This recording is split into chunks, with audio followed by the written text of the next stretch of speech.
So today in the series of videos for the DigitSafe project, we are welcoming Ms. Iglika Angelova, who is here as a representative of a research company called Kite, and she's also often involved in the projects of Association Professional Forum for Education as an expert. So thank you so much for accepting this invitation for the interview, coming here. Thank you so much to you to invite me here, because the age differences really matter. So I mean, to be friends in such relations, it's really precious. So thank you very much to invite me. Thank you too. So today we'll be talking a little bit about your project and also in relation to the topics that we are covering through the DigitSafe project.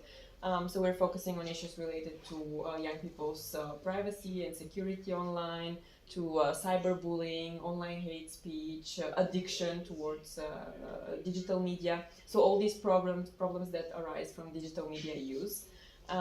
So my first question is about these issues and how actually your work is connected to these issues, maybe some projects that you also work on in relation to young people and digital technologies.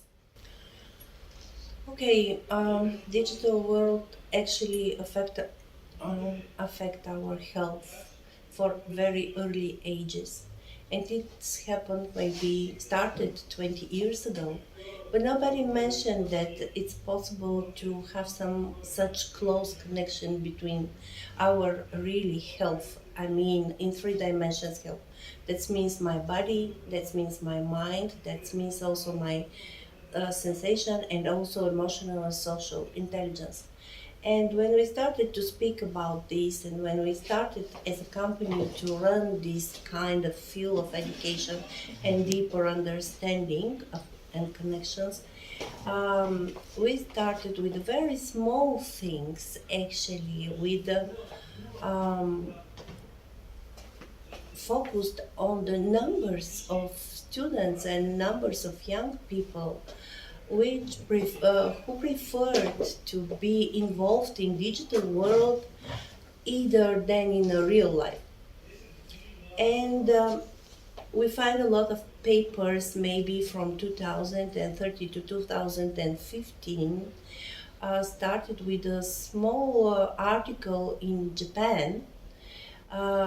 The Japan scientist Saiko mentioned that there are a lot of young people in Japan who are not involved in education, they are not involved at all at work or some kind of training or some kind of social issues, and they don't want to be involved at all in connection with other people. But what is important and what is interesting there, that they are not depressed, and they are also not ill or have such some kind of diseases, mental or something like this.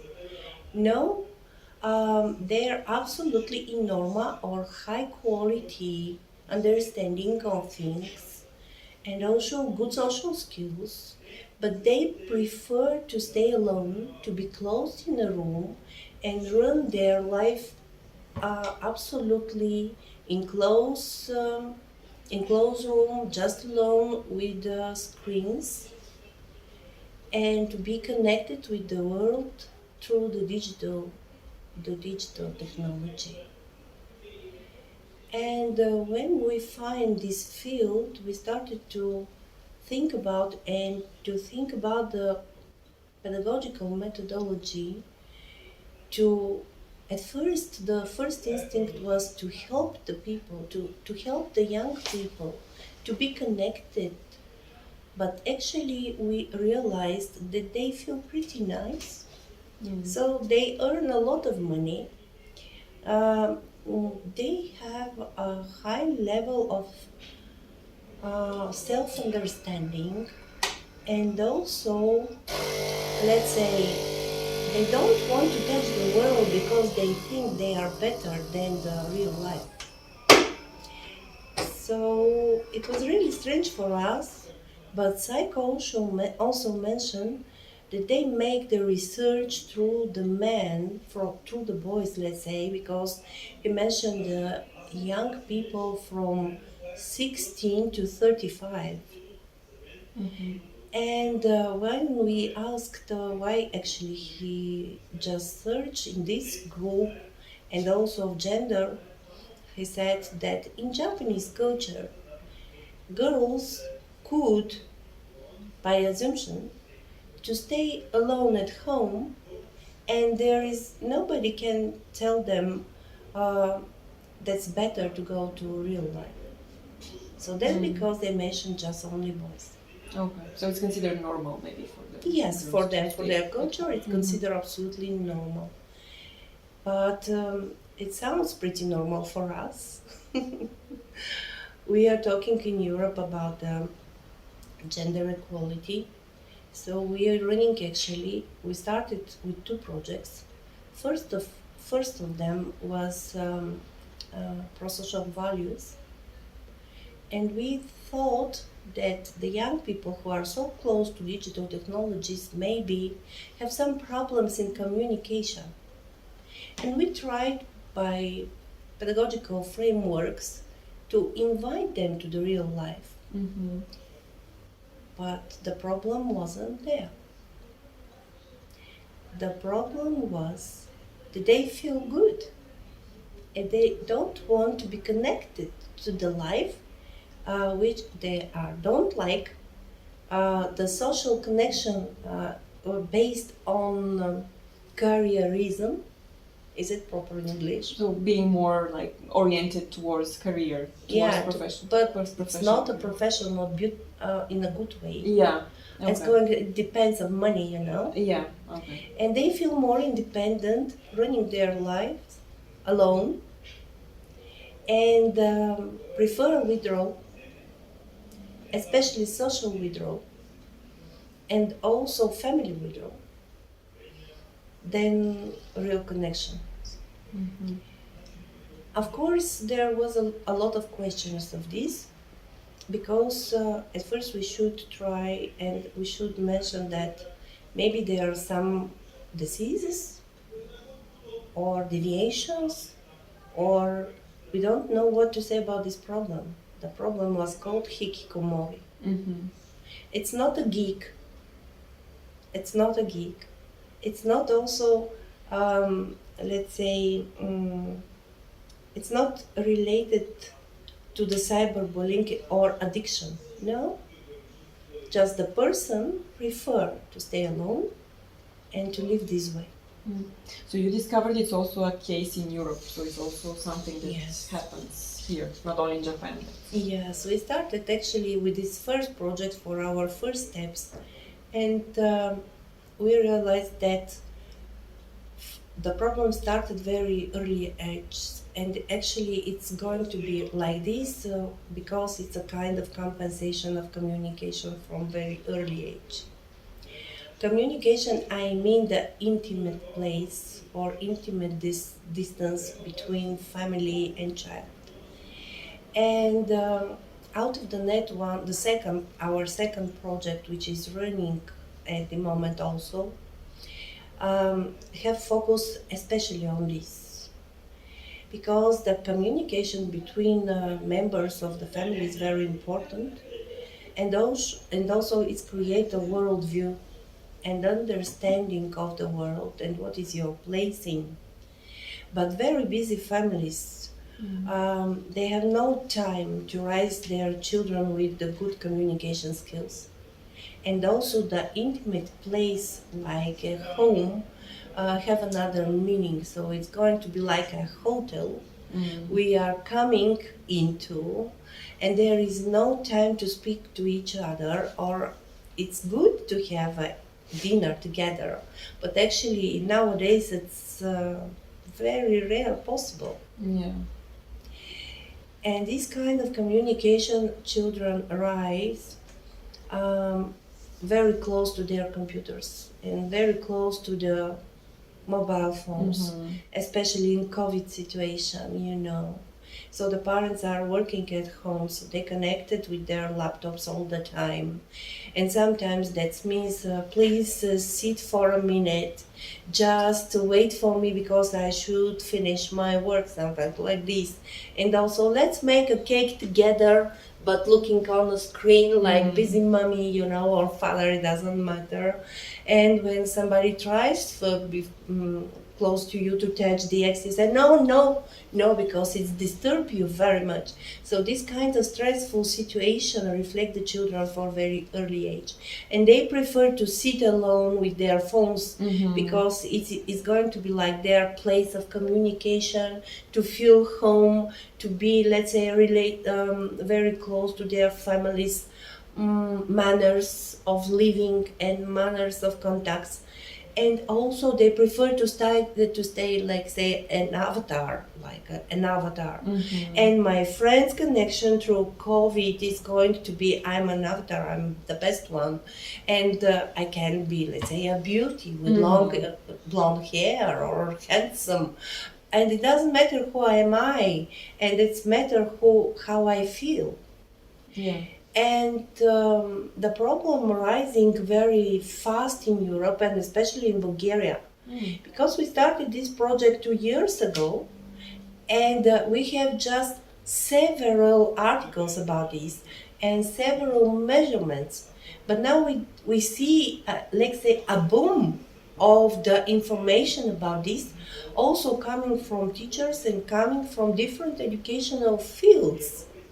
So probably teachers also don't know how to face this kind of situations. So how to react if there is such a young person. Nobody knows. Or the parents also. Absolutely. And you ask me what is my understanding of digital era.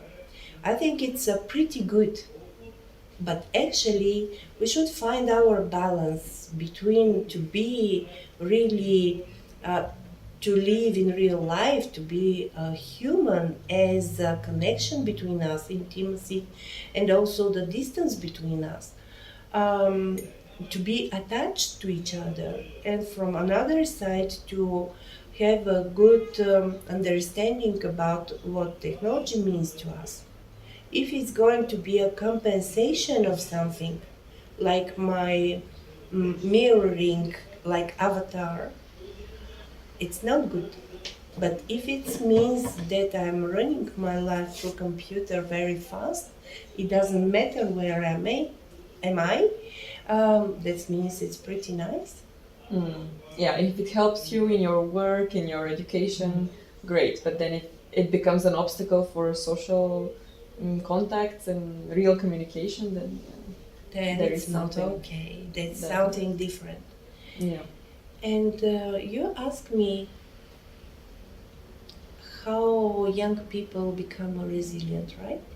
Yeah, this was actually what I wanted to also ask. So if there are so many different issues with the digital technology, and we mentioned already several of them, and they're rising, especially through the COVID pandemic afterwards. So how can actually young people face this and become more resilient and more mindful to find this balance, actually, that we mentioned as well? Good question. This is the key. This is we the need key. to try to find it, right? Yes, of course. It's not easy. At first, I would like to suggest not to be very involved in every new thing that you find it. But actually, young people are so passionate about everything which is new. And this is important to suggest to have a close connection between pokolenia, generations, between generations, because yes, of course, older people have another kind of view of the lifeline. Okay, what I mean at the moment, and it's very close to the understanding of resilience. We need friends. If my friend is a real person, it's okay. if my friend's going to be a screen, it sounds pretty scary. What is the problem on the screen? You use your computer, right?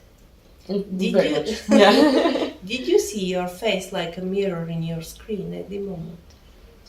Right now, no. But sometimes, yes. Sometimes we do. In chats and calls and, I don't know, different But sometimes situations. you just don't realize that you see it. Sometimes, yeah, we do. Even as a reflection. Yes, as a reflection, because it's, let's say, for laptop it's rare, but for, let's say, our TV over there or my mobile phone, so I see my face, it doesn't using. It not depends, but who is the person who is looking on himself all the time? So we can in our say it's a selfish, yes. And I didn't understand it. It's so selfish, but it's going deeper because it's through my eyes and through my sensority. It's affect me. And when I put my phone down, actually I miss somebody. I miss a half of me, and maybe the better one. And how we should go into resilience. At first, to understand that the person in mirror is just my imagination. And also to understand very well that everything that is going through the digital screen is not real. What that means? Not real, that's not smell. The sound is not the natural one. And we find out that the children which are started with digital screens from very early age, they don't listen. They didn't listen to birds. So because the digital sound affect their ears, and that means that they have a kind of scary from the real nature because they are not good oriented. And we can suggest to them, go out, it doesn't matter with who you are. You can be alone if you prefer to.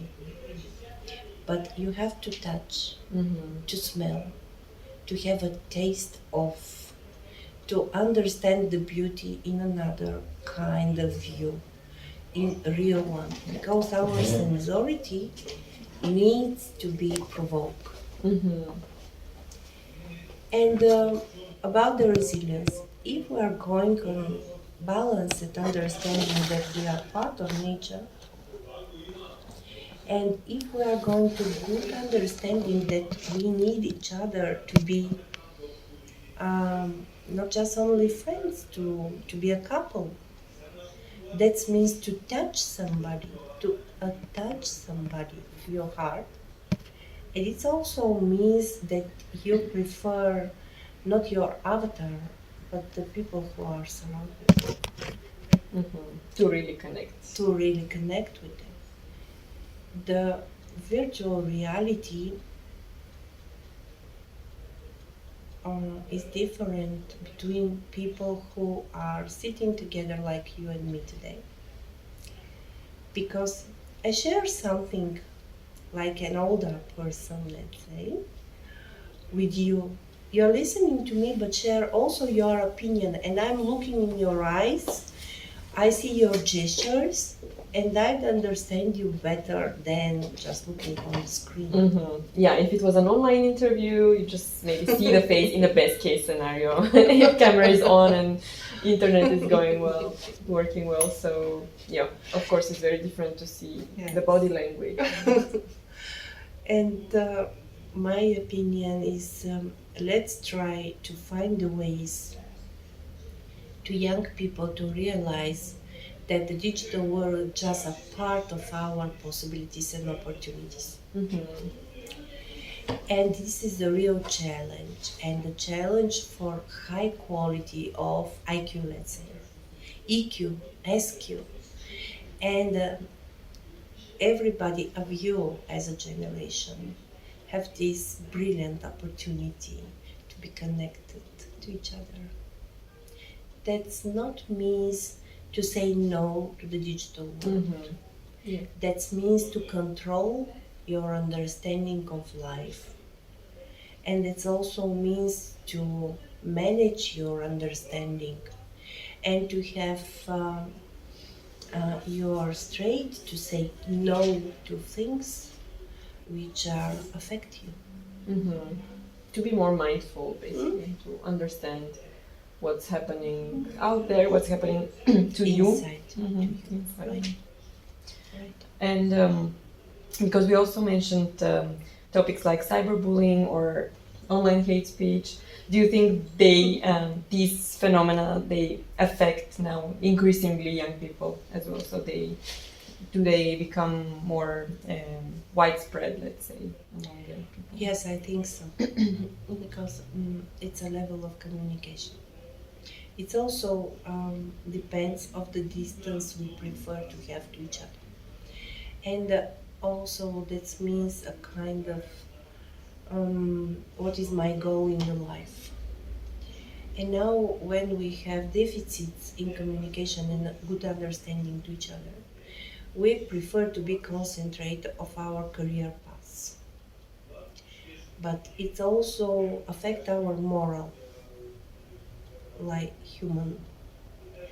And I prefer to reach my goal than to be good person. Okay. Mm-hmm. And also it's very fashionable, let's say, to be a bad girl, so bad boys. But it means also a culture of good understanding that the things are not just now, they are happening now, but they depend on us. Mm-hmm. And cyberbullying is a line that you can say something and to think that is no the answer of what you are saying, not a reflection of this. And that's because it's rising, growing. Mm-hmm. If you are making like this to you, you will reflect, right? But if I say something on a screen, you may not reflect at all. Yeah, it's also sometimes difficult to say who exactly is the bully, because they might be anonymous, they might be several people writing from certain account somewhere. It's also mentioned that we would like, because we are social, and young people are very social, much more than older ones. They would like to be together as a toppa, Crowd. as a crowd, Mm-hmm. and they feel that they are strong, Mm-hmm. and they have very often they have problem with their independence, and all the time needs somebody to say it, which is different. We say about this, it's toxic. Mm-hmm. So it's pity, but society of young people is very toxic at the moment. Yeah. And it depends of group opinion and group decision, more than individual decisions, more than individual understanding. And maybe it's just a first step to hikikomori after that. If I'm not agree and then I don't want to go into trouble, To I be prefer bullied, to be basically. alone. Yes, I prefer to be alone. That sounds pretty free. So my home is my freedom, and internet is not a freedom. It's just a way of communication. One of the ways, yes. Yes. Mm-hmm. And do you think that online platforms like Instagram or TikTok or all these popular ways of communication among young people should be more controlled somehow, or how could we make sure that what happens there does not affect mental health of young people? I'm not a fan to control something. Mm-hmm. I'm a fan to educate people. I'm a fan in my company and also everything that we are doing at the moment with parents and schools and teachers, just to help them to understand and to give them instrument, tools to educate better and from earlier ages to connect young people to themselves, to the society, to find the place which are proper for them, comfort, um, to say that to say to parents that they have to think about the home which is a safe place for the whole family, to be to have a place for relax, for nice things, and to share beauty of understanding to each other. If we have more, let's say, bigger percentage of good educated people and also good practitioners of this field, that means we have no problem with our youth to be addicted with TikTok, Instagram. It doesn't matter which one, but that's matter that they think good and their position in life is really good and they are full of optimism and take the straight in communication and connection with each other. Absolutely, because platforms change, but if you have the education, if you have the good understanding of things, you are able to navigate in any situation. In any platform, in any situations, right? Yeah. And to say no to something new, I think it's not very wise. But to have a good control and healthy borders of this, it's absolutely necessary. The responsibility is not just only on the young people. The responsibility should be shared in the whole society, in all generations. That's my opinion. I share my opinion. Yes, that's why we invited you. Thank you so much for sharing these insights, and it's really interesting to hear all that. So maybe you can to finalize, you can tell us some recommendations, like what would you recommend young people to do or not to do, and maybe also if you want to turn to teachers or to parents or to the other part of society that kind of shares the responsibility. It's a time for advertising. Sense of humor is one of things because sense of humor gives us more levels of understanding that we not just sharing thoughts, but we sharing points of view and also fun. So my first suggestions to parents: have more fun, have more fun together, have more fun with things we are doing and preparing together. And what that means together, that means really together. That means to share thoughts, to share understanding, to share emotions. And when we think about sitting in front of screen, let's say there is absolutely scientific evidence that the parents looking at the screen with their children, the screen affects less than the child just look alone. Especially if you discuss maybe with the child, like what is happening, what they see. And that means that there is not a problem with communication. They're a good year by year and level by ever in growing. You replace your toy, your computer toy, with a real one. That means toy, that means my friend, and maybe after that my girlfriend or boyfriend, and maybe we can be friends together. And because I say this, because of distance of understanding depends of age. For early ages, it's not a toy. It's affect you. So you need your parents to guide you. But children are learning copy-paste. If parents are every time on their screens, that means I will copy you all the time. So the second suggestion is let's open our interests, find our bodies, go to sport, smell good things, cooking together, listening to music on natural instruments, not the digital ones, for to 10 years old. Mm-hmm. And after that, part by part, step by step, to find your another kind of toy which is lead you to your career path. Computer is brilliant of this way of understanding, because you can compare, you can analyze, you can find a place, you can be connected with young people which are like you in very, very small planet that we call Earth. Mm-hmm. Maybe it's a next generation going to Mars, but the profile to Mars, it's really close to hikikomori, to feel alone, but to feel independent, to be free, to want to be challenged to something new.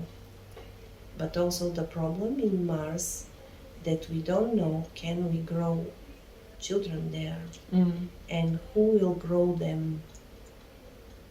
It's not a problem of cloning. It's a problem of real life. Yeah. So now we are facing these new things like going to Mars, or the AI, artificial intelligence, also affecting a lot young people nowadays, right? Writing homeworks with the ChatGPT or any other platform. So it's also something that we will face, or we are already facing. Yes, in reality. But it's your generation. I will finish here. Thank you so much. Thank you, Iglika. Thank you to Thank you. you for your time and for the interview. It was a pleasure to be together. Thank you. For me too. Thanks a lot.